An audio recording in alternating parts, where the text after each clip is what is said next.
Hi guys, இந்த வீடியோவில் நம்ம என்ன பார்க்க போகிறோம்னா நோட்ஸ் மேக்கிங், அதுக்கப்புறம் இன்னொரு மெமரைஸ் பண்ணுற ஒரு டிப்பும் தான் ஷேர் பண்ண போகிறேன் உங்ககிட்ட. நோட்ஸ் மேக்கிங் ரொம்ப ரொம்ப இம்பார்ட்டன்ட். நம்ம நோட்ஸ் எடுக்கிறப்போ நிறைய டைம் கன்சியூம் பண்ணுற மாதிரி ரொம்ப ஃபீல் ஆகும்.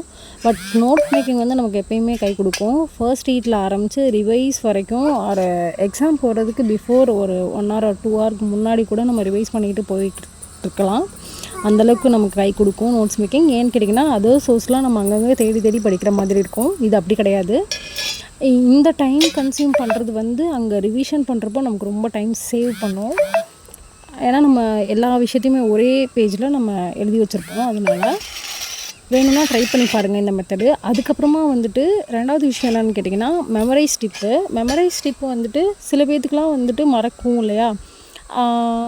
எவ்வளோ இயர்ஸ் படித்தாலும் மறக்குது. ஃபார் எக்ஸாம்பிள் இல்லை வந்துட்டு ப்ளேஸ்லாம் பார்க்குறப்ப கன்ஃபியூஸ் ஆகுது. அந்த மாதிரிலாம் இருக்கிறப்போ இப்போது வந்துட்டு வீடியோஸ்லாம் நம்ம பார்ப்போம் இல்லையா?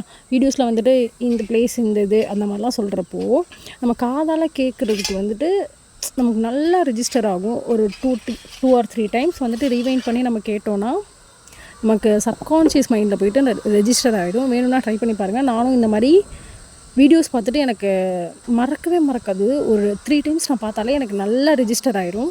நீங்களும் ட்ரை பண்ணி பார்த்துட்டு எனக்கு கண்டிப்பாக கமெண்ட்டில் சொல்லுங்கள். Until bye from GG Shiv Vlogs. Spread positivity. Thanks for watching.